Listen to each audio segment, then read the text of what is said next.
8:39 de la mañana, 7:39 en Canarias. Ya está de vuelta, ahora que menciono Canarias, Pedro Sánchez, por si no lo sabíais, ya está descansando en La Mareta, que no en Moncloa o trabajando en Ferraz, no, sigue de vacaciones. Lo que pasa es que ahora ha cambiado el destino, ya no está en Marruecos, sino que está en la residencia de La Mareta, efectivamente. Tomás Cuesta, buenos días, Buenos ¿qué tal? días. Javier Arias, ¿qué tal? Buenos días. Muy buenos días. Bueno, y saludamos ya a Pablo Planas desde Barcelona, imagino. Pablo, ¿cómo estás? Sí, hola, buenos días, desde Barcelona, sí. Bueno, un placer, como siempre, cada verano tenerte con nosotros. Bueno, y Sergio Heras, antes de adentrarnos en esa inhóspita actualidad informativa de esta mañana de martes, si te parece, vamos a repasar los principales titulares, empezando por las noticias, las supuestamente que ocupan la parte informativa, y las columnas de opinión que hoy aparecen en el periódico oficialista. Sergio. Eso es, comenzamos ahora con quizá una de las portadas más llamativas, hay dos, pero primero vamos con esa que decías y con una columna del mismo medio, vamos con El País, porque hemos estado hablando esta última semana de la cuestión de la inmigración a colación de las vacaciones de Sánchez en Marruecos. Bien, pues hoy lleva El País precisamente en portada que España es el único país mediterráneo en el que cae la inmigración irregular. Dice que cae un 3,3% en los primeros 7 meses del año, aunque julio ha aumentado notablemente.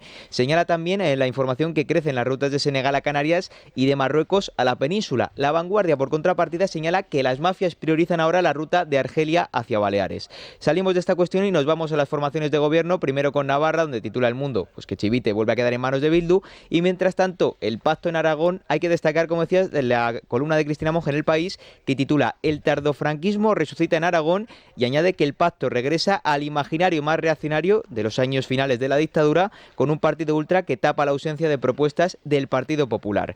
Mientras las cosas se solucionan en Aragón, en Murcia PP y Vox se enrocan, y el Giro de Abascal de Madrid no deshace el bloqueo en la región a un mes de repetir elecciones.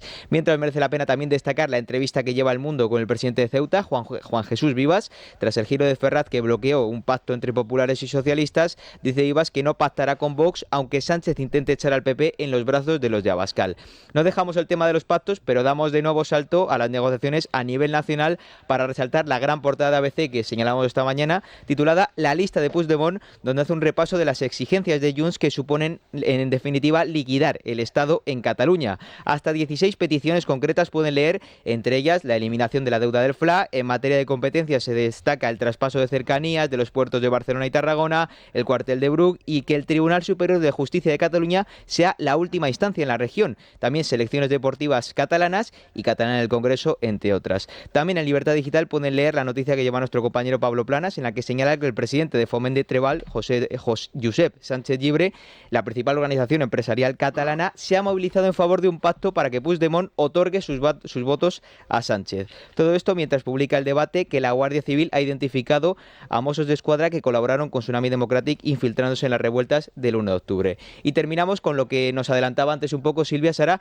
lo que lleva OK Diario en exclusiva, y es que la aprobación de la ley trans impulsada por Irene Montero abrió hace meses un debate sobre la situación de los presos transexuales en las prisiones españolas. La norma está aún pendiente de aplicación, pero ha puesto el foco en algunos casos llamativos, como el del centro penitenciario de Alicante, donde según El Digital, un preso trans que había sido trasladado al módulo de mujeres al autopercibirse mujer, dejó embarazada a una de sus compañeras internas. El reo, de origen búlgaro, ya no se encuentra actualmente en esta prisión.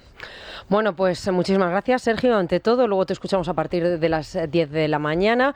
Si os parece bien, comenzamos valorando esta noticia de última hora, que publica en exclusiva OK Diario, a la espera de que se confirme por parte de Interior. Y en esto, Javier, puede que a ti te llegue el primero. A mí por ahora no me ha llegado nada, pero analizando lo que dice, estaríamos ante un episodio bastante dantesco, ¿no? Entre otras cosas porque sería una persona que físicamente sería un varón, aunque él se autoperciba como mujer, y habría que ver si tiene que tener libertad de movimientos en un módulo con mujeres en el que te podrías encontrar que pasasen estas cosas. Pero habría que ver exactamente qué es lo que pasó, cuándo y en qué circunstancias se produjo. Tomás. Es que no sé si te has quedado sin palabras. Tanto dantesco, chusco, supongo que sí que puede ser, pero vamos, es una historia de comedia. Es como una comedia de estas, las comedias de Boulevard francesas, trasladada a la actualidad delirante en la que estamos. Bueno, acuérdate el famoso extracto de la vida de Brian, que siempre lo mencionamos cuando hablamos del tema de la transexualidad. Y a veces la realidad supera la ficción, y aquí se ha vuelto a demostrar. Es un disparate, pero disparate. Bueno, ya al darse en Valencia es digno de Berlanga, vamos, que te hagas una... para quitarle un poco de... Sí, de gravedad al asunto. Porque, bueno, habrá que ver... Un poco del cierto asco que te produce que es esa situación, ¿no? Porque yo creo que ya supera, ya no es una cuestión de derecho. Es que no sé, es retorcer la realidad hasta tal punto que claro, todo lo que aparece son monstruos. Es la biología contra la propaganda, en este caso contra la realidad, que es la propia biología del ser humano. Un hombre, bueno, pues tiene un hijo con una mujer, bueno, que es la información que publica OK Diario a esta hora. Vamos a cambiar absolutamente de Pablo. No sé si quieres aportar algo más o también te has quedado sin palabras al leer esta noticia. Hay que recordar que en Escocia hubo un caso similar que le costó el cargo a Nicola Sturgeon, la primera ministra, y después las dudas que afloran en el caso, si la relación fue consentida, ahí está. La morfología, el aspecto de esa persona que se percibe como mujer, eso es una... Pero vamos, lo de mis compañeros, lo de Javier y Tomás, perplejo. Cuando ya dijimos que esta posibilidad, como tú bien mencionabas, estaba sobre la mesa. Se dijo aquí desde el principio porque siempre se ha comparado esta ley trans con otras leyes que ya se habían impulsado en determinados países y que habían traído consecuencias nefastas, como esta que les estamos contando. Bueno, más allá de confirmar esta noticia, seguimos muy pendientes para esa constitución de las Cortes de la próxima semana y de todo lo que se cuece ahora mismo. Mencionábamos antes, y supongo que estáis de acuerdo conmigo, en que la portada de ABC es maravillosa, esas 16 exigencias de Junts. Tú de eso sabes mucho, Pablo Planas, porque te encuentras ahora mismo en Cataluña respecto a la amnistía. Tú comentabas, te he escuchado yo estas noches en la noche de Dieter con Esmeralda, bueno, decir que ellos siguen ahora mismo hablando de la amnistía, de ese burro no se quieren bajar, y ayer el que, digamos, abanderaba esa tesis de la amnistía que tenía cabido en la Constitución y en nuestra legalidad, en nuestro Estado de Derecho, era Enrique Santiago. No hay ninguna limitación legal en este país para que se aprueben indultos ampliados o incluso amnistía. Esa es una posición que han mantenido varios reputados juristas expertos en materia constitucional en estos últimos días. Pero eso no significa que sea lo que corresponda o deje de corresponder. Eso habrá que ver cómo se conforman las mayorías de gobierno. Bueno, ¿tú echas en falta, Pablo, alguna de las exigencias que aparecen hoy en el diario ABC? Dos huevos duros y helado de postre todos los días, ¿no? Es el listado del independentismo. Es el de Puigdemont, pero también es el de Junqueras. Lo que pasa es que como no se hablan, pues lo presentan por separados. Pero y sobre todo porque el voto, ¿no? Yo creo el que ahora mismo juega más peso, el que tiene la llave, el árbitro, digamos, de todo este conglomerado sigue siendo Puigdemont. Sí, pero porque se da por supuesto que Esquerra como ya pactó la legislatura pasada con Sánchez y Junts no, pues se da por supuesto que Esquerra va a hacer lo mismo, pero eso todavía no está decidido. Es decir, ahí hay una pelea entre independentistas y las peleas entre independentistas pueden tener consecuencias muy imprevisibles.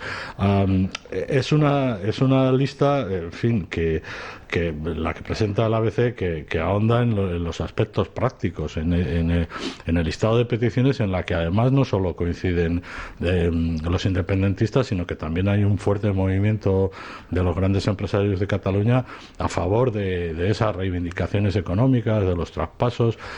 Creen que es el momento, que ha llegado el momento para normalizar las relaciones entre Cataluña y el resto de España, incluso están especulando con el retorno de las empresas que ellos mismos trasladaron desde sus sedes sociales a otros lugares de España, pues a consecuencia del golpe de Estado. Lo que pasa es que ante todo eso, ante todas estas cuestiones prácticas, hay dos principales, que es lo como tú decías, la amnistía, y no solo la amnistía, sino un referéndum de autodeterminación. Y en cuanto a la amnistía, sí que se están moviendo, porque no solo es Enrique Santiago, también hay elementos conspicuos. Por ejemplo, un ex vicepresidente del Tribunal Constitucional, Siol, que dice que la amnistía cabe perfectamente en la Constitución, pero lo hace siguiendo un argumento muy civilino, que es el de decir que la Constitución no habla de la amnistía, luego sería un acuerdo político y, en fin, y la Constitución quedaría al margen de esa cuestión. Bueno, Tomás. No, y yo querría subrayar que esas exigencias, en alguna parte, al menos en buena parte, se están cumplidas en parte del territorio catalán. Quiere decir, el Estado, España, no existe en la provincia de Gerona, por un caso. Es decir, es imposible. O sea, está todo ha sido borrado, liquidado. Queda en algunos casos y prácticamente... La inspección educativa también es un claro ejemplo, absolutamente. No queda nada. Hay pueblos de Gerona y pueblos ya relativamente importantes en los que lo único que puedes encontrar de España, por supuesto, no hay banderas, no hay guardia civil, no hay policía, no hay absolutamente nada, es la oficina de correos. Y se sienten avergonzados de ser la oficina de correos de la administración, estatal, ¿no? De la administración general del Estado. Eso ocurre también en Lérida, en algunos sitios. Eso Pablo lo conoce muy bien. Es decir, que hay una situación de hecho que ellos ya quieren, de facto, que quieren que sea de jure, ya directamente, y además en todos los lugares. O sea que la prueba, digamos, ya está hecha, ya se está viviendo así en algunos lugares. Ya, o sea, el siguiente paso es, romper amarras directamente. Quedaría en efecto la amnistía, que es, al fin y al cabo, es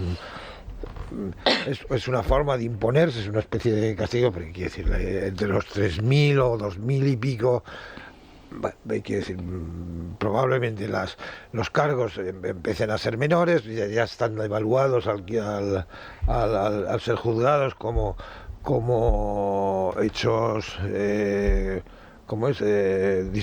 disturbios públicos agravados. Y ahuyentar. Pero quieren la amnistía para poner al Estado de rodillas, que es lo que se pretende. Sí, básicamente. Y luego la historia del referéndum se hará cuando convenga. Yo creo que eso es más. Y en eso el manejo de los tiempos es fundamental, porque en eso... El manejo de los tiempos los quieren tener ellos. Pero vamos, me parece que es así. Pablo tiene una visión más cercana y lo puede confirmar. Ahora enseguida te doy paso a ti, Javier Arias, pero sí me gustaría, por seguir con esta línea, la percepción que tú tienes, Pablo, de lo que ocurre en Barcelona. Yo leía este fin de semana varias crónicas, además, de allí, que dicen que la percepción es totalmente diferente a la que tenemos aquí en Madrid, ¿no? Los medios de comunicación, que lo damos ya por sentado que se va a poder reeditar ese gobierno Frankenstein. Lo decimos sobre todo porque ya sabemos lo imprevisible que es alguien como Puigdemont. Sí, claro, ahí es el factor disruptivo de la situación. Puigdemont se está haciendo querer, está disfrutando del momento. Puigdemont es el hombre del verano. Es decir, este mismo fin de semana lo veíamos en los periódicos, todo eran perfiles, en algunos casos en los medios vinculados al gobierno, pues perfiles que contribuían a despenalizar la figura, en fin, a presentarlo como un personaje válido para influir en la gobernabilidad de España. Pero claro, lo que él emite a través de la red social de Elon Musk son argumentos contrarios al acuerdo. También tiene que ver con la guerra que existe entre Esquerra Republicana y Junts per Catalunya. En Junts temen menos la repetición de las elecciones porque creen que podrían dar el sorpaso definitivo a Esquerra Republicana. En Esquerra Republicana hay pavor a esa repetición de las elecciones. Entonces, como bien dices, el factor que hace que la previsión de que la investidura de Pedro Sánchez sea un hecho consumado es que Puigdemont todavía no ha dicho el sí y que su lista de peticiones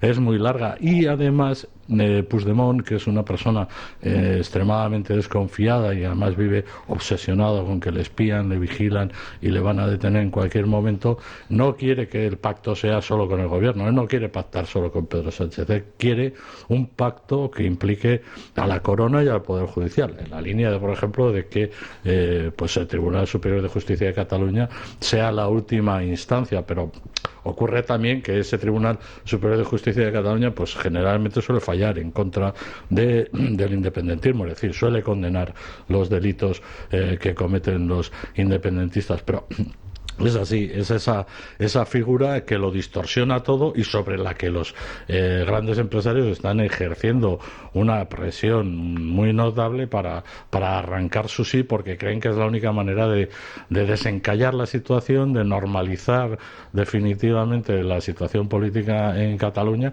y todo eso pasa por el sí de Puigdemont y sobre todo porque le encuentren una solución personal. La insistencia del propio Puigdemont en decir que su situación es lo de menos es precisamente lo que avala que el drama, el problema y el quid de la cuestión está en la figura de ese señor refugiado en un casoplón de Waterloo. Esa obcecación de los empresarios que tú ahora mismo estás relatando en Libertad Digital, ahora sí ustedes abren la portada de nuestro periódico En la Red, y que está provocando un éxodo empresarial importantísimo. No hay día en el que no contemos precisamente cómo está la situación de Cataluña. Ahora mismo que se habla mucho de la deuda que tiene esta tierra respecto al FLA, esa condonación de la que se habla a raíz de las cesiones de la gobernabilidad. Por cierto, que a mí me llama la atención por esa pugna que tú planteabas y que lo que podría hacer mover y tambalear ahora mismo el voto de Puigdemont final a Pedro Sánchez es esa pugna entre la Esquerra y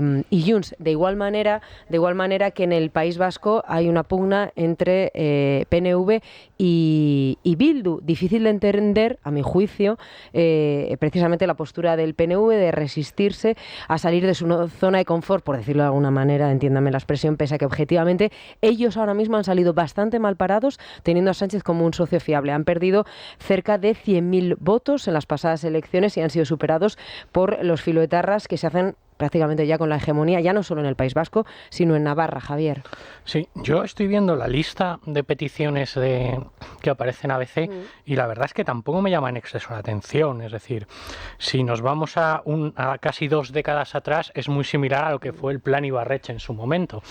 Es decir, la creación de un Estado paralelo dentro de España, donde el Estado no pinta absolutamente nada y los nacionalistas se ven beneficiados con la presencia dentro de la Unión Europea, con todos los beneficios que ellos trae dentro del mercado común, dentro del espacio Schengen de libre movimiento, pero yo creo que... Bueno, el Estado sí pinta para seguir pagándoles la fiesta, te voy a...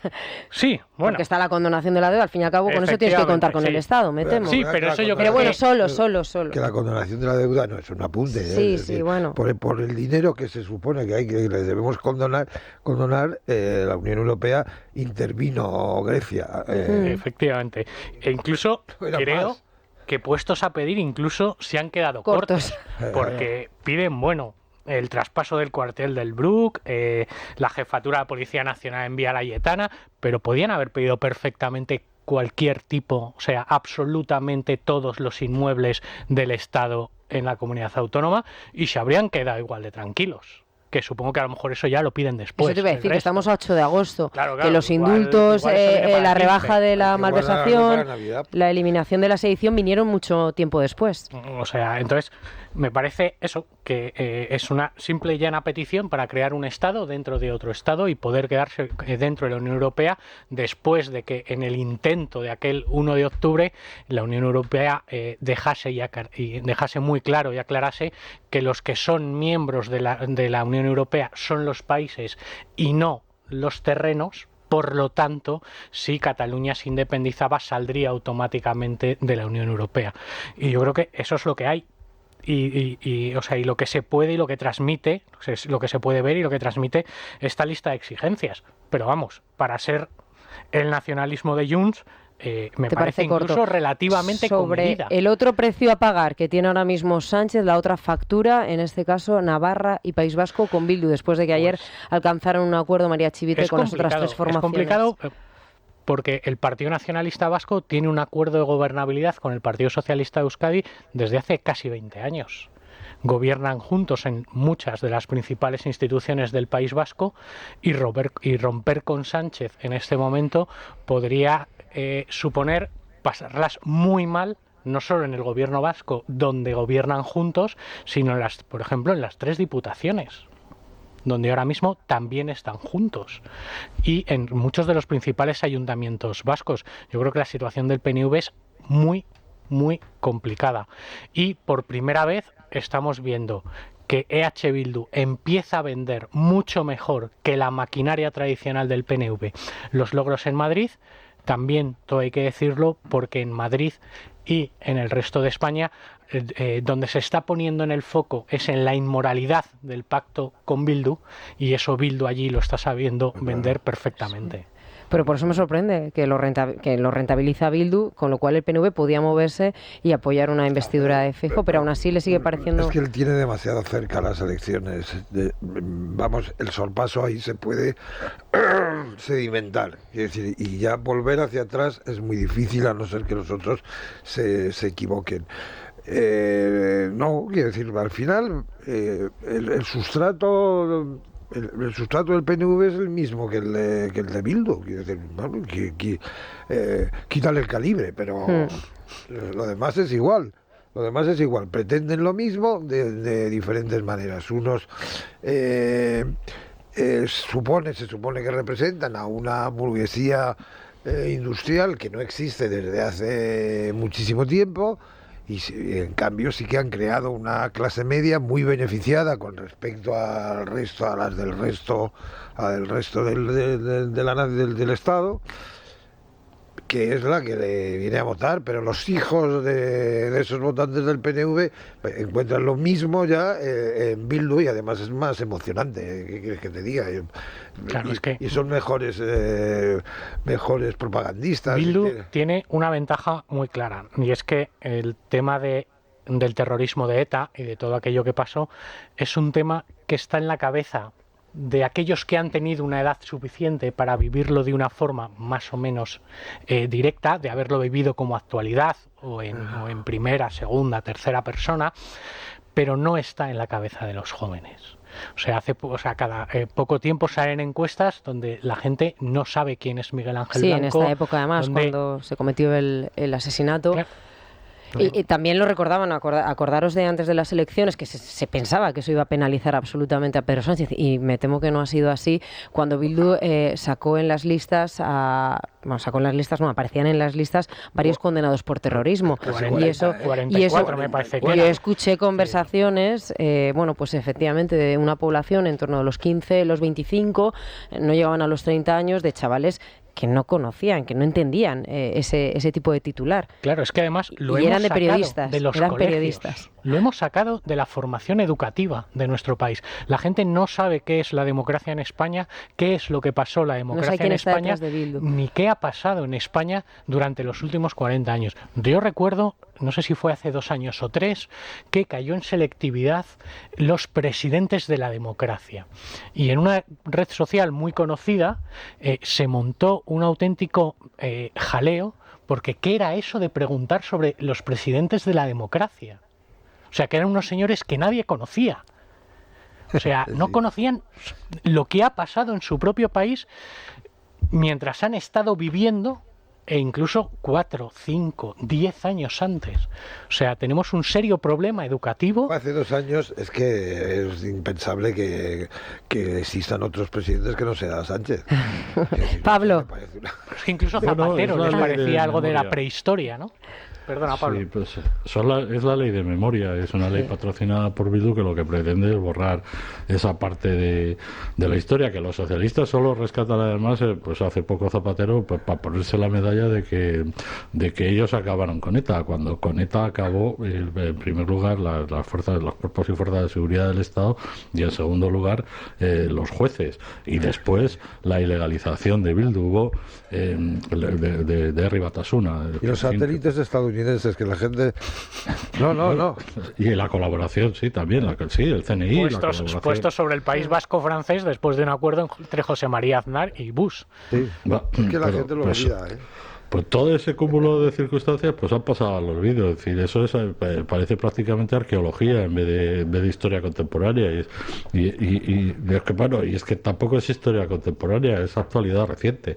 Pero eso se ha borrado, y eso es fruto de un movimiento que tiene de mucha profundidad, que tiene que ver con la izquierda en este país, con el PSOE, con el blanqueamiento que hace Zapatero de ETA y con la sacralización del concepto del diálogo para poner fin a esa parte de la historia que era pues el tiro en la nuca, los bombazos indiscriminados, los asesinatos y los secuestros. Claro, y como dice Javier, pues los jóvenes, las personas de menos de 25 años o de menos de 30 años, pues no se acuerdan porque no se pueden acordar, porque no estaban vivos cuando todas esas cosas sucedían, y además pues no se explica en los colegios, y si se explica en los colegios pues aún te encontrarás con la idea delirante de que había un movimiento de liberación en el País Vasco, como dijo aquel también,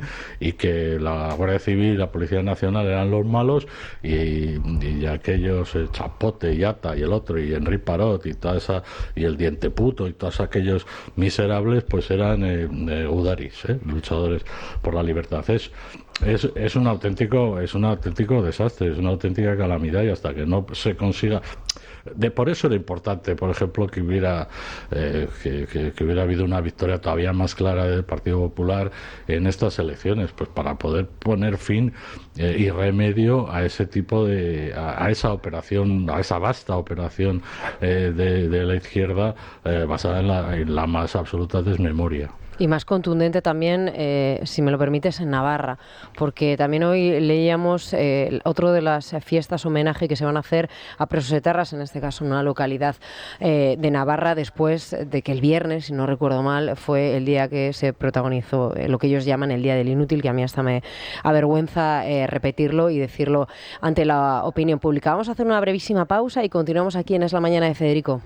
Bueno, pues creo que tenemos que mandar hoy el colacel a la Junta Electoral Central porque sí, ¿no? Tomás, ¿estás de acuerdo? Sí, hombre. Lo digo porque tenía mucha presión la Junta Electoral Central. Finalmente ayer dictaminó y consideró lo mismo que había dictaminado ya tiempo atrás la Junta Autonómica, y no dando la razón a esas insinuaciones de pucherazo electoral por parte del Partido Socialista, que yo decía esta mañana, si hubiera sido Vox, si hubiera sido Vox, imagina, o Partido Popular o cualquier otro partido que no sean ellos, vamos, son los pataletas titulares de mal perdedor, sí, ¿no? sí, efectivamente. Yo decía, me recordaba mucho a los niños cuando que son pequeños y tienen esas pataletas, pues esto ha sido igual. Y si escucháis lo que decía ayer Enrique Santiago, una vez que ya teníamos la confirmación de la Junta Electoral Central, una decisión, por cierto, que era bastante esperada, que ya se había dicho de antemano que iba a suceder así, pero bueno, más todavía nos reafirman esa idea de que son absolutamente como niños y se comportan como niños.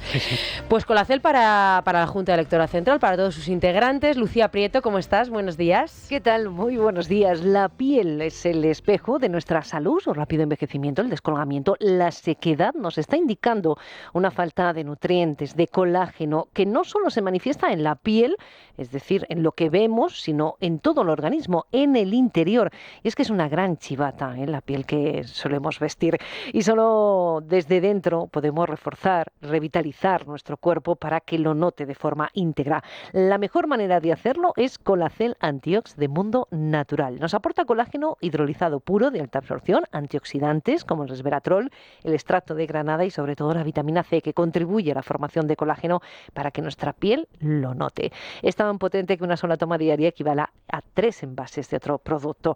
Así son en Mundo Natural, así que pregunten a su farmacéutico dietista, llamen al 914460000 o si lo prefieren www.parafarmaciamundonatural.es. Bueno, Santo Domingo de Guzmán, que nos recordabas ahora mismo, Tomás. Vamos, ahora ha vuelto, hay bastante turismo en su pueblo natal, en Caleluega, donde está todavía la Torre de los Guzmanes.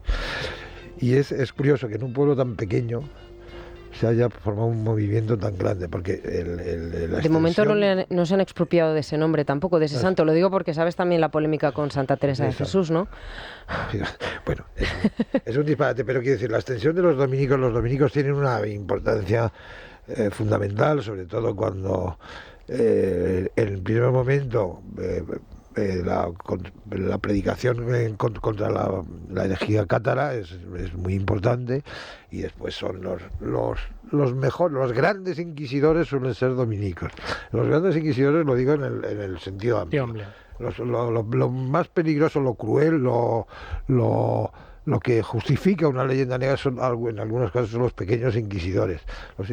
Es como ahora. Los grandes inquisidores son gente de una sabiduría enorme. Bueno, ahora fíjate que se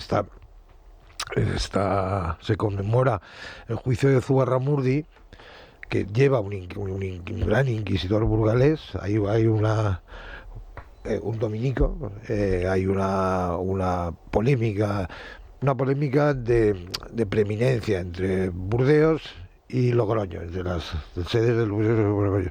Y cuando el final del resultado de ese juicio es que el inquisidor español determina que no hay brujas, que no existen las brujas, que solo hubo brujas, señala el texto final, cuando se habló de ellas. Es una cosa absolutamente extraordinaria, que decir, solo hay brujas cuando se habla de ellas.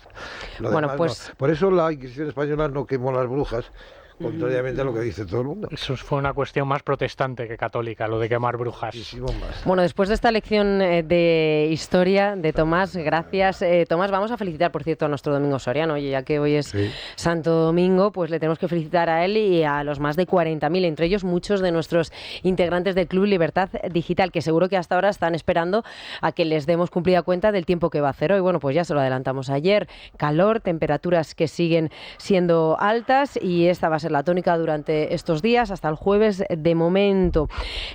Ahora mismo en Madrid estamos a 25 grados y nos iremos hasta los 40, hasta los 43 hoy, que es donde tienen el récord los ciudadanos de Badajoz, tus compañeros, Luis Fernando, tu familia, pero no solo ellos, también en Córdoba, en Granada, en Jaén y en Sevilla, porque han amanecido todas estas capitales en alerta naranja por esas fuertes temperaturas, altas temperaturas. La mínima en Vitoria, con 10 grados. Aquí estás incluso más a gusto que en Badajoz, Luis Fernando. Sí, Badajoz está para ir con Rebequita. Para nosotros, ¿es ahí donde habéis agotado los aires acondicionados?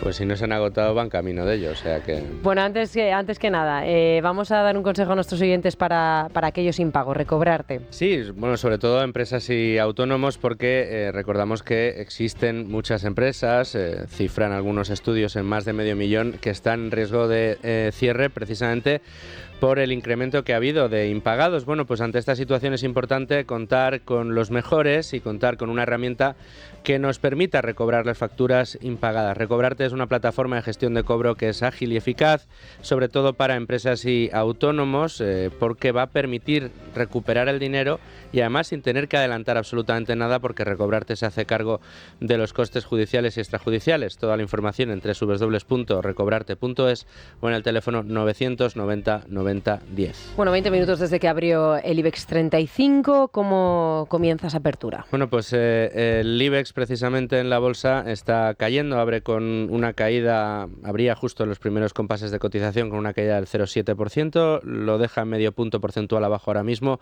0,51% abajo según nos muestran las pantallas de Infobolsa, le permite mantener, pero bueno, sobre la bocina, los 9.300 puntos. Culpa de esta tendencia negativa, dicen los analistas, es los datos macroeconómicos conocidos en China. La balanza comercial ha dado demuestra síntomas de debilidad en el país asiático, lo que ahonda en la sensación de desaceleración económica prácticamente en todo el globo, y esto hace que se impongan las ventas en el mercado.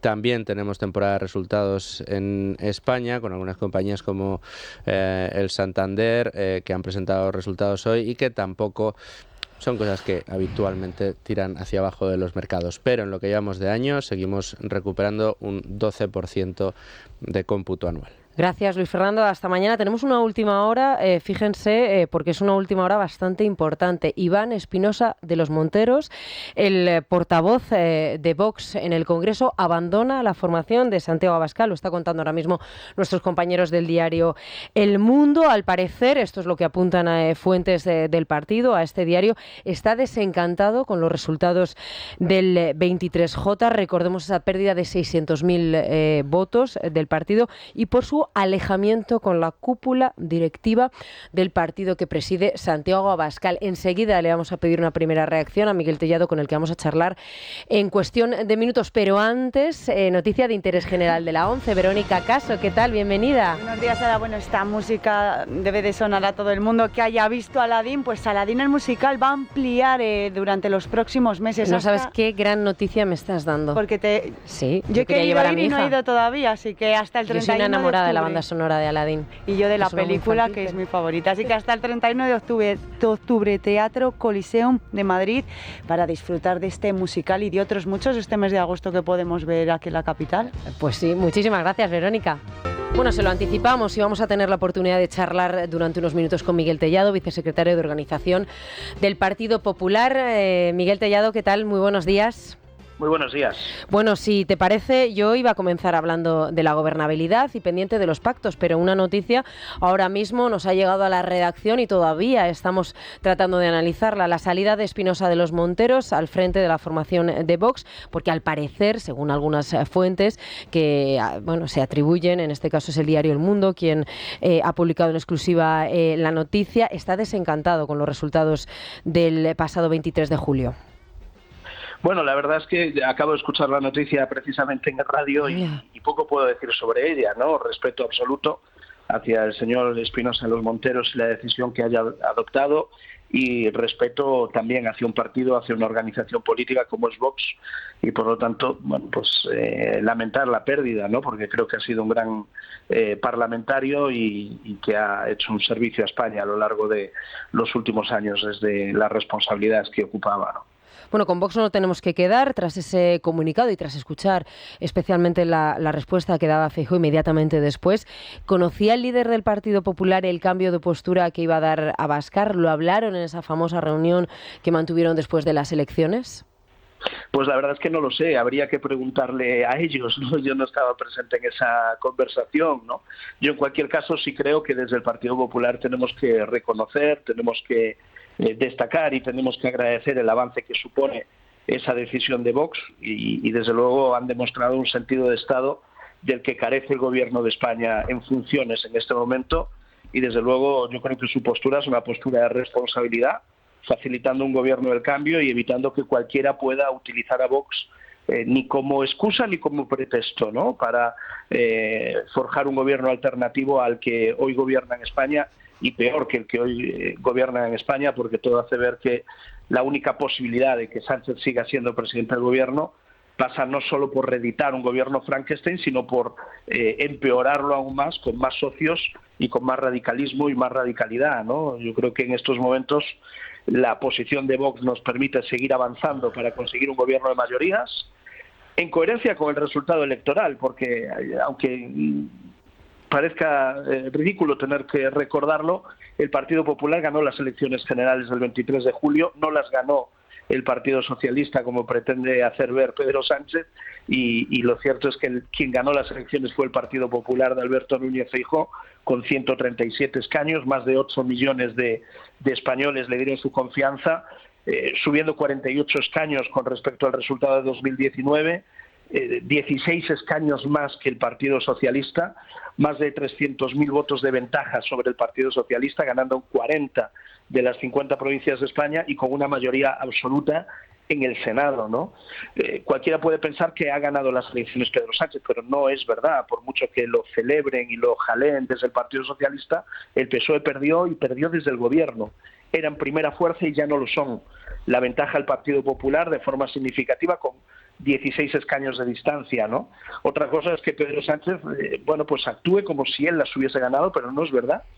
y por lo tanto creo que el paso de Vox es un paso tremendamente importante que abre un escenario completamente distinto y que permite seguir avanzando para construir un gobierno constitucional y constitucionalista en España. Bueno, en ese escenario que usted dibuja, ustedes confiaban, así lo entiendo al menos yo, que el PNV iba a reconsiderar esa posición inicial, ese no es no, pero no tardaron, me temo, ni medio segundo en despreciar su oferta. ¿Hubo realmente, como se ha deslizado en algunos artículos de la prensa estos días, una oferta formal por parte de su partido, pues para cederles un puesto en la mesa y tratar de esta manera de convencerles? Yo, sinceramente, eso lo desconozco. Yo no estoy en esas conversaciones. Lo que sí sé es que a día de hoy hay una mayoría que dibujan el Partido Popular y Vox de 170 escaños, a los que se les puede unir UPN, que se ha manifestado abiertamente, y Coalición Canaria. Por lo tanto, estamos con 172 escaños a favor de la investidura de Pedro Sánchez, de Alberto Núñez Feijóo, perdón, y Pedro Sánchez, por otro lado, solo tiene el apoyo de 152, que son los suyos, y los de Sumar. Y todo lo demás serían unas renuncias a la defensa de la unidad de España y una serie de renuncias a la defensa de la igualdad de todos los españoles hacia una serie de partidos independentistas que lo que buscan es una realidad distinta. Ahí está Esquerra Republicana, Bildu, Bloque Nacionalista Galego y Junts. Y eso es lo único que permitiría al Partido Socialista igualarse al Partido Popular. Y por lo tanto, yo creo que sería bueno que el Partido Socialista abandonase esa huida hacia adelante en la que está, que reconociese abiertamente el resultado electoral, que reconociese su derrota y que permitiese a quien ha ganado las elecciones conformar una mayoría parlamentaria para llegar al gobierno y no darle la gobernabilidad a nuestro país a partidos que no creen en nuestro país y que lo que quieren es debilitar al gobierno y al país. Bueno, donde sí que ha habido más... Creo que sería un error, ¿no? Bueno, donde ha habido más suerte sí que ha sido al final con el voto disputado de Coalición Canaria, porque ya serían 172 escaños a su favor. Estarían ustedes a tan solo 4, ¿no?, de poder armar la investidura. Sin embargo, a diferencia de Vox, no va a ser un apoyo incondicional. ¿Qué es lo que les han reclamado? Bueno, vamos a ver cuál es la agenda canaria que reivindica Coalición Canaria. Yo creo que hay que recordarle a los oyentes de radio que en Canarias se está gobernando en estos momentos Coalición Canaria con el Partido Popular y por lo tanto, pues estoy seguro que las reivindicaciones que se puedan plantear desde el gobierno canario son compartidas por nuestro partido y que desde luego no supondrán un desafío a la igualdad entre todos los españoles, como si representan las demandas, las exigencias del independentismo en España, ¿no?, ya sea vasco o catalán, ¿no? A mí me gustaría que el Partido Socialista no tratase de naturalizar los pactos con los independentistas, porque a nosotros nos parece muy grave que el presidente del gobierno entienda que puede seguir siendo presidente del gobierno con los apoyos de Bildu, un partido que hace apenas 3 meses llevaba asesinos, y digo bien, asesinos, en sus listas, ¿no? Y por lo tanto me parece tremendamente grave que el que hoy es presidente del gobierno en funciones pretenda seguir siéndolo apoyándose en partidos como Bildu o en partidos como Junts, que hoy conocíamos a través de un medio de comunicación cuáles podrían ser sus demandas, y yo creo que estamos ante un ataque a la esencia misma de nuestro Estado de Derecho, ¿no? La realidad es que Pedro Sánchez solo puede seguir siendo presidente del gobierno después de perder las elecciones si concede a Cataluña un referéndum ilegal de independencia, si concede la amnistía a los políticos condenados por el Tribunal Supremo y a los prófugos que aún no se han entregado a la justicia, y se hace un sistema de financiación autonómica a la carta al servicio de independentistas. Bueno, nosotros creemos que eso es un disparate mayúsculo, y lo cierto es que a día de hoy hay un ministro de la Presidencia que se encarga de negociar con todos estos partidos, sin luz y taquígrafos, la posibilidad de que quien ha perdido las elecciones siga al frente del gobierno a cambio de lo que haga falta. Y yo creo que eso es un error para una democracia como la nuestra. Bueno, un ministro de la Presidencia, usted está mencionando ahora mismo a Félix Bolaños, que parece que ahora mismo se le allana el camino para ser el presidente del Congreso. Eso es lo que apuntaban algunas informaciones. Hoy, de hecho, lo mencionamos anteriormente, el Confidencial es el que apunta que Meritxell Batet también se retira de esa carrera por la presidencia de las Cortes en el caso de que el Partido Socialista obtenga esa mayoría. Se ha dicho por activa y por pasiva durante estos días que en el caso del Senado, se va a jugar un papel fundamental, dado que su partido tiene la mayoría absoluta. ¿Será Javier Maroto, el actual portavoz, la persona que ustedes propongan para presidirlo? Mire, lo cierto es que todavía no hemos entrado a organizar los grupos parlamentarios, tanto en el Congreso como en el Senado. Sí puedo decir que Maroto ha sido un magnífico portavoz, ¿no?, del Senado a lo largo de la última legislatura, y haciendo frente no solo a un gobierno que se negaba a comparecer, sino también a un presidente del Senado, el señor Ander Gil, que desde luego era un árbitro parcialísimo al servicio del Partido Socialista, ¿no? Creo que Javier Maroto ha hecho un magnífico trabajo dirigiendo un grupo que ha hecho oposición y que desde luego el Senado ha tenido una relevancia especial a lo largo de esta legislatura, y yo creo que en buena medida gracias al trabajo de Javier Maroto, ¿no? Pero no hemos empezado todavía a abrir el melón ese de la reorganización de nuestros grupos parlamentarios. Bueno, respecto a los... Sí, perdón, disculpe. No, decía que en estos momentos un poco de lo que se trata es de conformar un gobierno de mayoría que permita gobernar a quien ha ganado las elecciones, a quien las ha ganado además de forma tan rotunda, por mucho que Pedro Sánchez se empeñe en negarlo, y desde luego ese es el trabajo fundamental en estos momentos, ¿no? A día de hoy Alberto Núñez Feijóo tiene 172 apoyos para ser presidente del gobierno, faltan tan solo 4 votos, y desde luego nosotros vamos a trabajar con rigor, hablando con todos los partidos para garantizar la gobernabilidad de nuestro país y para evitar tanto el bloqueo político como la repetición electoral, que desde luego creemos que sería una mala noticia para España. Bueno, se está recordando mucho estos días también la figura de Rajoy en el año 2016, cuando declinó esa investidura. Entonces, bueno, igual que ahora, ganó el Partido Popular en las elecciones, pero no tenía esos apoyos suficientes para poder gobernar. Ustedes deslizan que no se puede repetir ese ejemplo que aquí en esta radio se ha criticado tanto de Inés Arrimadas en Cataluña, y que como Feijóo ha sido el ganador de las elecciones legítimo, bueno, les ampara, digamos, una tradición institucional para sentirse legitimado, pero lo cierto es que la Constitución se limita a decir que el monarca debe escuchar a los grupos para proponer al aspirante a la presidencia del gobierno, pero no especifica que el primero en someterse a la investidura sea el candidato más votado. Bueno, yo creo que desde todos los partidos tenemos la obligación de respetar el papel neutral, ¿no?, del jefe del Estado, y desde luego le corresponde a él proponer candidatos a la investidura después de escuchar a todos los grupos parlamentarios, ¿no? Aquí la duda no es el papel del rey, es si los partidos con los que Pedro Sánchez quiere pactar su mantenimiento en el gobierno van a asistir a la audiencia con el rey, ¿no?, porque habitualmente lo dejan plantado.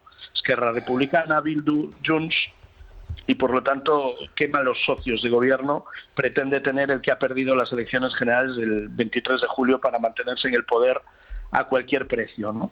Nosotros estamos asumiendo la responsabilidad del resultado electoral que nos han querido dar los españoles. Hemos sido la primera fuerza política, hemos ganado las elecciones, 137 escaños, por mucho que el Partido Socialista haya acudido a todas las tretas para tratar de arrebatarnos el último de Madrid, en un ejercicio de no reconocer el resultado y de no saber perder, en realidad.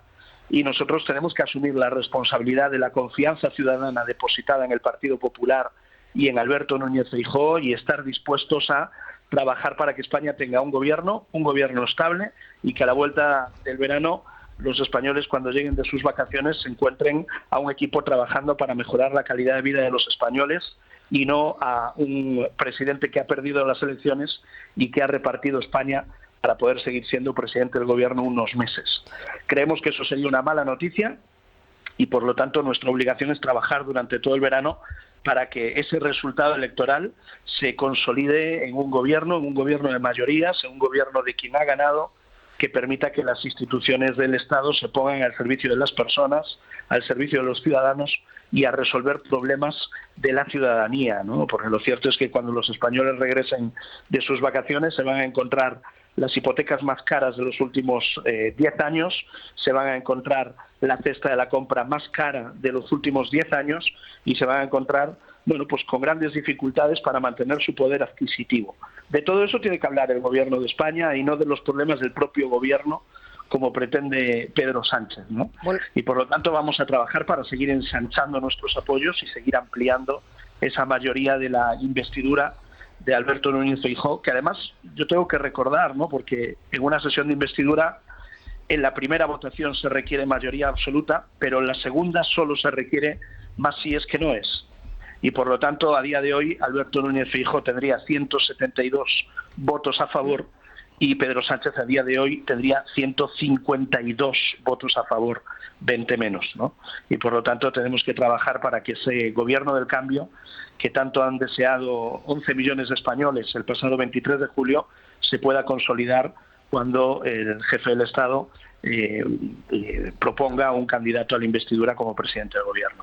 Bueno, hablabas de revertir la situación, en esto ustedes lo fiaban todas las elecciones de la noche del 23 de julio. Me temo que no van a revertir y esto lo lamentamos todos aquellos que nos preocupamos cada día que aparece una noticia sobre la ocupación, sobre que una vivienda en España y un propietario que legítimamente tiene su propiedad, bueno, le han ocupado la casa. Lo digo porque ya les estábamos contando ayer en Libertad Digital una información de nuestro compañero Rubén Fernández, que una de las ideas que tiene Sánchez, en el caso de que lo pueda llegar a hacer, es recuperar el Ministerio de la Vivienda, y para eso, en Sumar, su partner, su compañera, Yolanda Díaz, ha propuesto que sea Ada Colau la que ocupe, no sé si sirve la ironía, en este caso, el ministerio.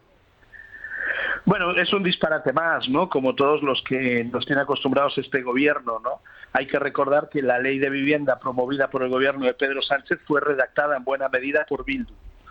Y esa ley lo que va a provocar, lo que supone es un incremento del precio de la vivienda, una reducción de las viviendas en oferta para el alquiler y al final, en definitiva, un efecto llamada a la ocupación, y yo creo que Ada Colau es el ejemplo de la mala gestión de la política de vivienda, porque lo hemos visto, ¿no?, con las cifras de ocupación que ha vivido Barcelona desde que ella ha ocupado la alcaldía, ¿no? Y por lo tanto yo creo que hay que hacer una política de vivienda en positivo, ofrecer viviendas a quien las necesita y darle la protección social necesaria a las familias que carecen de los recursos para acceder a ella.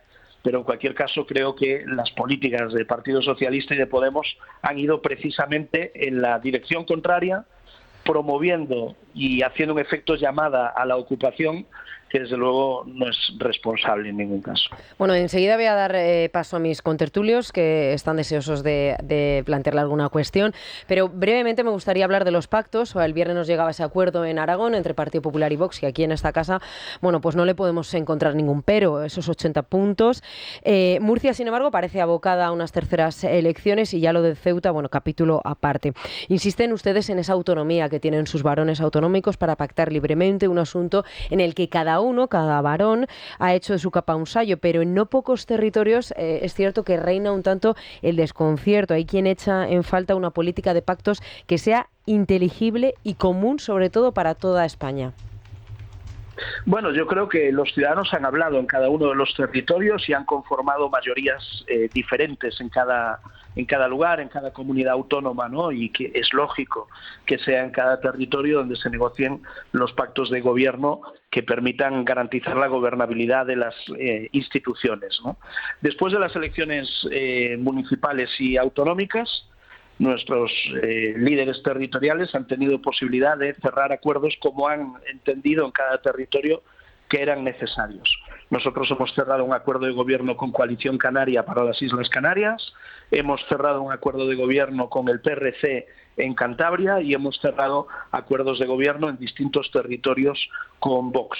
Nosotros lo que no estamos dispuestos es a aceptar lecciones del Partido Socialista o de la izquierda, ¿no? Porque ellos han metido a comunistas y a la extrema izquierda en el gobierno de España, ellos han sustentado la gobernabilidad de nuestro país durante los últimos 4 años en los independentistas de nuestro país, vascos y catalanes, y lo cierto es que han practicado la política de marginación de todo aquel que no ha supuesto ningún apoyo para Pedro Sánchez. Lo hemos visto en cómo el gobierno de Sánchez ha tratado a las distintas comunidades desde el gobierno en función de su utilidad, para que Pedro Sánchez pudiese seguir siendo presidente del gobierno. Y hemos visto cómo, bueno, pues a los independentistas todo y a los demás nada. Bueno, nosotros creemos que la política de pactos del Partido Popular se tiene que celebrar en cada territorio, y es ahí donde se han ido alcanzando acuerdos en cada lugar, ¿no? A día de hoy queda pendiente Navarra, donde todo parece indicar que el Partido Socialista va a apoyarse finalmente en Bildu, por mucho que lo disfracen, ¿no?, en ese partido que llevaba asesinos en sus listas para mantener el gobierno de Chivite. Y luego hemos visto en días recientes cómo el Partido Socialista, desde Madrid, desde la sede de Ferraz, impedía al Partido Socialista de Ceuta blindar la gobernabilidad de esa ciudad autónoma, que hay que recordar que al final es una ciudad al servicio del Estado y es una ciudad que debería girar en torno a ella un pacto de Estado, porque ahí se juega la soberanía nacional y se juega la integridad territorial de nuestro país, ¿no? Y sin embargo, de forma irresponsable, hemos visto cómo Ferraz desautorizaba un acuerdo entre socialistas y populares ceutíes para blindar la gobernabilidad del gobierno de la ciudad autónoma de Ceuta, ¿no? O sea, un ejercicio de irresponsabilidad absoluta de Pedro Sánchez. Hemos cerrado recientemente un acuerdo de gobierno en Aragón y ahora queda ver, bueno, pues qué es lo que sucede en Murcia, que es el territorio en el que todavía no se han alcanzado acuerdos para la investidura de quien ha ganado las elecciones, ¿no? Es verdad que Murcia tiene una peculiaridad especial, y es que Murcia estamos hablando prácticamente de una mayoría absoluta, la que ha alcanzado el Partido Popular y Fernando López Miras, y que por lo tanto, bueno, pues quien es hoy el presidente de la región de Murcia entiende que los ciudadanos lo que aceptan, lo que demandan es un gobierno en solitario en esa región, ¿no? Y por lo tanto, bueno, pues a la espera de que en ese territorio tanto Partido Popular como Vox sean capaces de alcanzar un acuerdo para darle estabilidad a la región de Murcia durante los próximos 4 años. Le saluda Pablo Plana, señor Tellado. ¿Qué tal? Buenos días, señor Tellado. Buenos días. Pues hablando de Ceuta y también hablando del viaje de asueto de Pedro Sánchez a Marruecos, quería saber si en caso de que ustedes consigan finalmente gobernar, cambiaría la política del gobierno en relación a Marruecos. No solo la política exterior en relación al Sáhara, sino también la política comercial y la política migratoria. Bueno, yo creo que es que Pedro Sánchez tiene que explicar exactamente qué es lo que acordó con Marruecos, porque a día de hoy nadie lo sabe exactamente. Sabemos que ha cambiado la postura, pero tampoco sabemos ni en qué términos, ni en qué dirección, ni qué es lo que se pretende. Es evidente que España debe mantener unas relaciones de buena vecindad con Marruecos, por todo lo que afecta, ¿no?, a nuestra frontera sur, y por lo tanto a todos los ciudadanos que viven en Ceuta y en Melilla, españoles que quieren tener bueno, pues unas relaciones de buena vecindad con el país vecino, ¿no? La verdad es que no deja de ser curioso la situación en la que nos encontramos en estos momentos, ¿no? Tenemos un presidente del gobierno que se ha ido a Marruecos después de todos los ríos de tinta que se han escrito sobre lo que ha ocurrido allí y en qué términos se han modificado, bueno, pues nuestras relaciones con Marruecos, afectando además a terceros países, y a cambio de qué y por qué. No sabemos todavía muy bien qué ha pasado con esas investigaciones del Pegasus al móvil del presidente del gobierno. Y lo cierto es que Pedro Sánchez, después de perder las elecciones, lo primero que hace es coger un avión, desatender sus obligaciones, ¿no?, como presidente del gobierno en funciones, e irse de veraneo, teóricamente, supuestamente, a ese país, ¿no? Y que además, mientras está en Marruecos, vemos cómo se niega un acuerdo de estabilidad política para Ceuta entre Partido Popular y Partido Socialista, por indicación expresa del presidente del gobierno y secretario general del Partido Socialista, Pedro Sánchez. Yo creo que hay muchas sombras de dudas sobre toda esta cuestión, y que lejos de explicarlas desde el gobierno, lo que se dice es que, oiga, que esto es una actividad privada del presidente y que bueno, pues que no tienen por qué dar ningún tipo de explicaciones. La única realidad es que Pedro Sánchez ha desatendido sus obligaciones como presidente del gobierno en funciones, y la única realidad es que ha dejado al señor Bolaños desde Mojácar, que también tiene su ironía, negociando con los partidos independentistas la posibilidad de que quien ha perdido las elecciones pueda seguir gobernando. Bueno, en definitiva, esta es la situación esperpéntica a la que nos somete un gobierno acabado, un gobierno fracasado, un gobierno que ha perdido las elecciones desde el gobierno y que se niega a reconocer la victoria de quien las ha ganado. Creo que es un poco el resumen de la situación en la que estamos. Javier, tu turno. Buenos días, vicesecretario. Yo tenía una pregunta. Durante la entrevista usted se ha mostrado relativamente contrario a una nueva convocatoria de elecciones, una repetición electoral. La cuestión es que yo creo que yo y todos los españoles tenemos muy claro cómo serían 4 años más de Pedro Sánchez, cómo podría gobernar, cómo le saldrían las cuentas, es decir, obviamente pagando todo aquel tipo de peaje político que se le pida, pero ahora la verdad, el PP ahora mismo solo tiene 172 apoyos.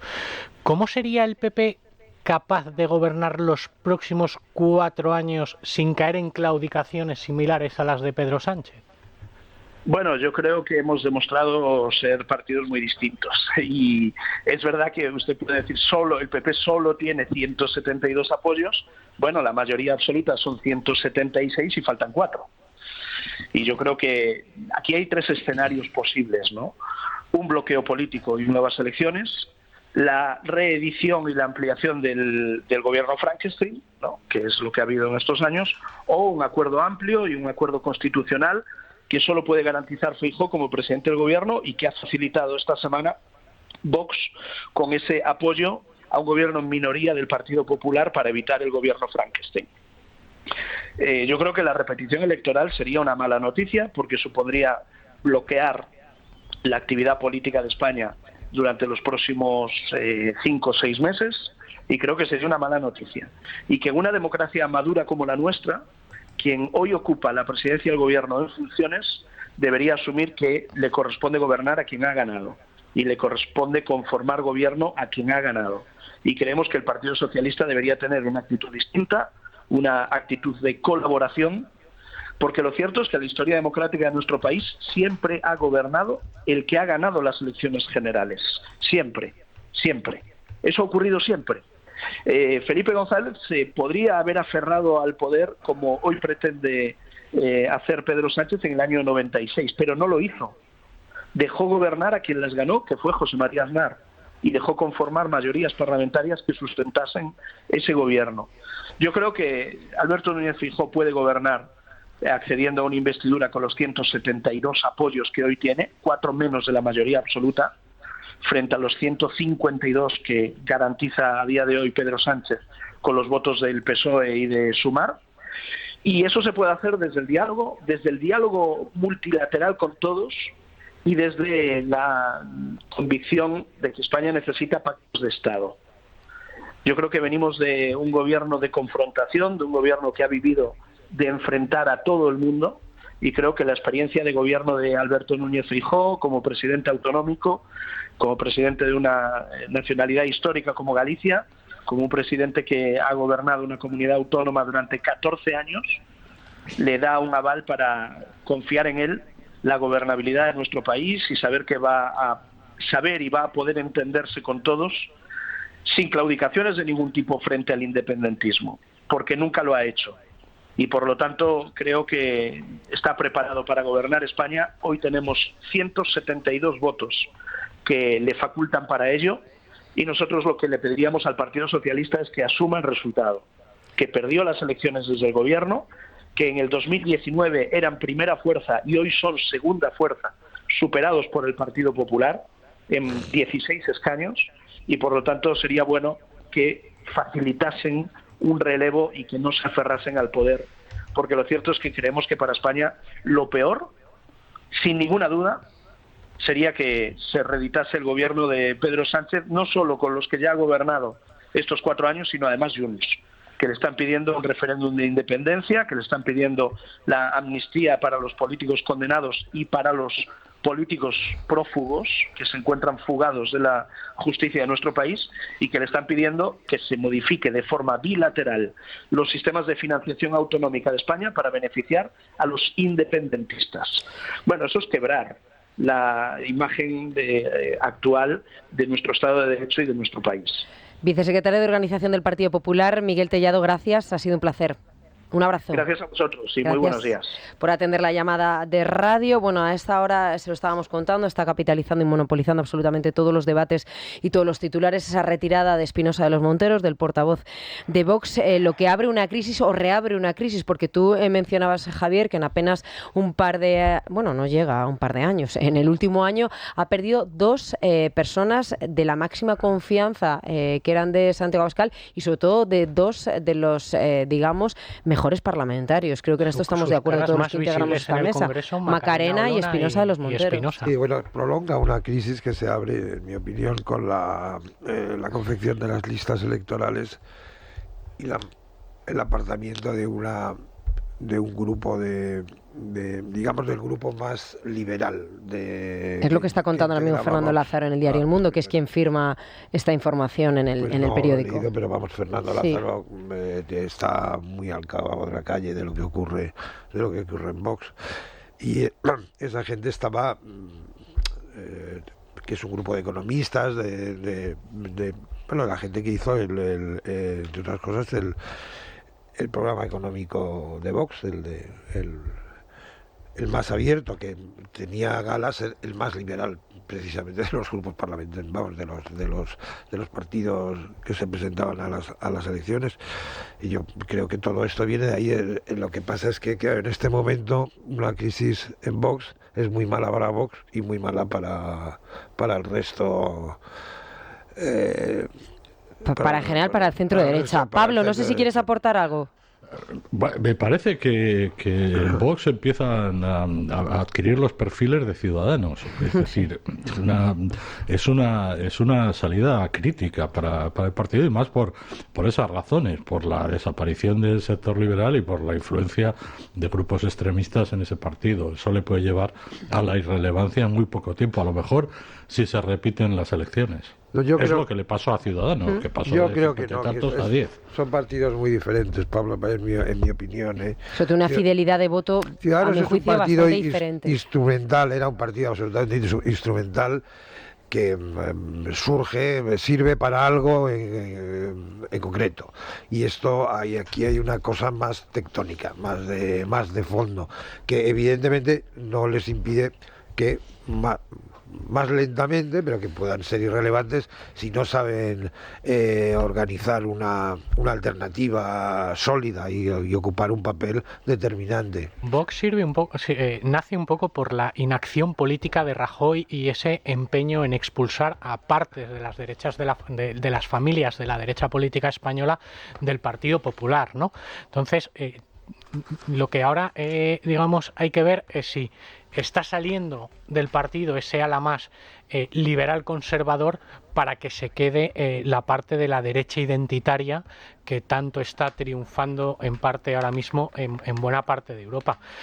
Es Vox quien debe decidir qué es lo que quiere ser, si quiere ser una agrupación de familias de la derecha española o solo quiere ser una parte más centrada en la derecha identitaria, y una vez ellos se aclaren, que se presenten ante el electorado diciendo lo que son.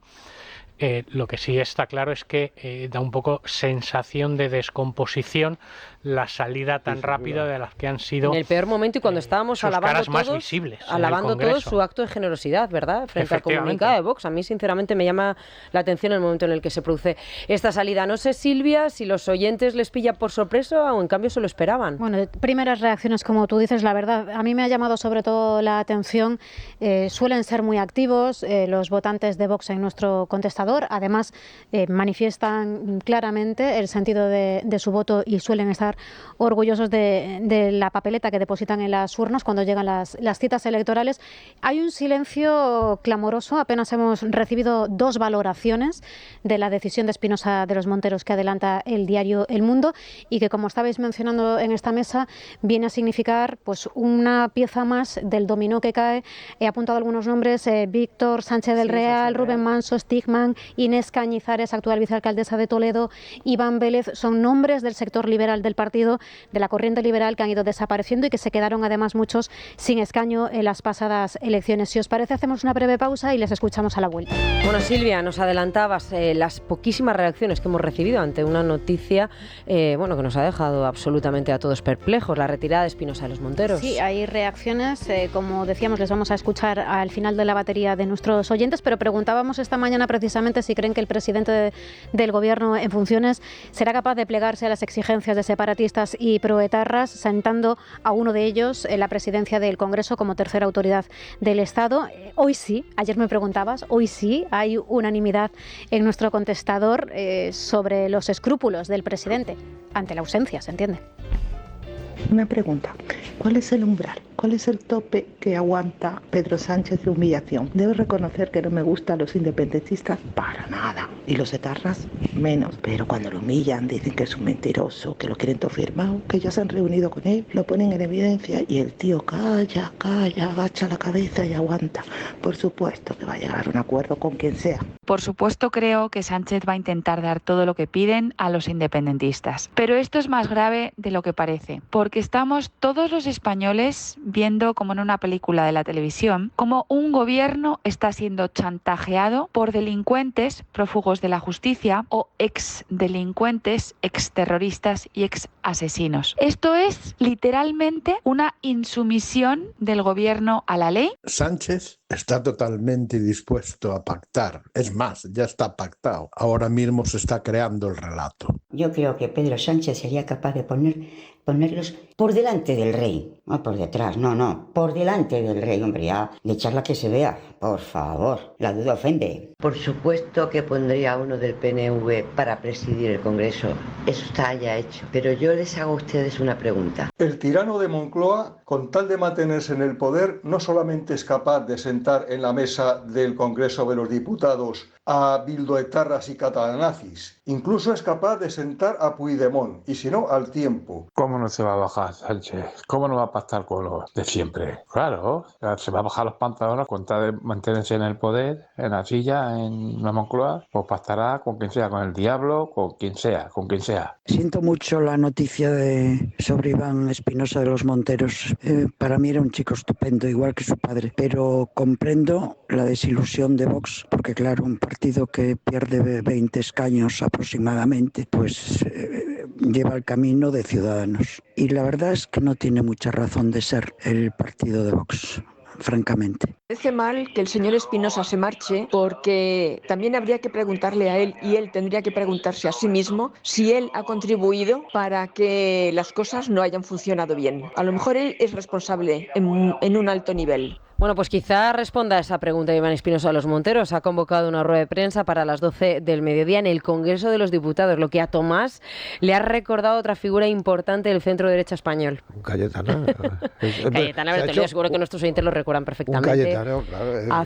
Hace 2 años, si no recuerdo mal, en las escalinatas del Congreso, además a mediados del mes de, que hizo que del Congreso. Todo. Absolutamente, sí. Y que fue el devenir también del Partido Popular, o al menos de la era de Pablo Casado. De la era de Pablo Casado.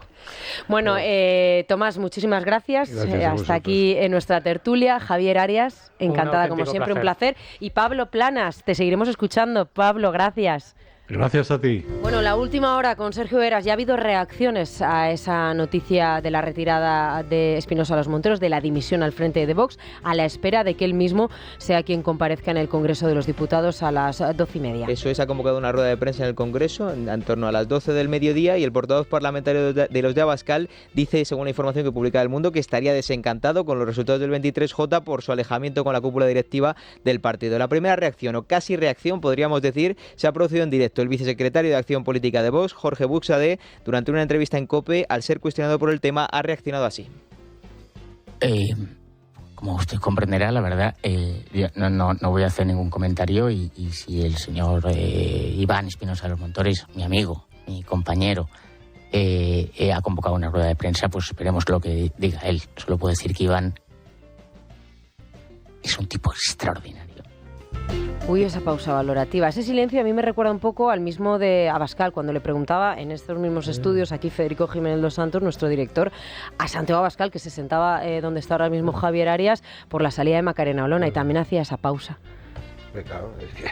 Era otra tipa magnífica, ¿no? Sí, continúa, y una gran amiga. Esa era la respuesta, y los silencios, como decía Sara de Buxade ante la noticia. Y otra reacción de última hora se acaba de producir hace escasos 10 minutos vía Twitter. Ha sido Javier Ortega Smith, sin confirmación oficial, hay que decirlo, por parte de Espinosa de los Monteros.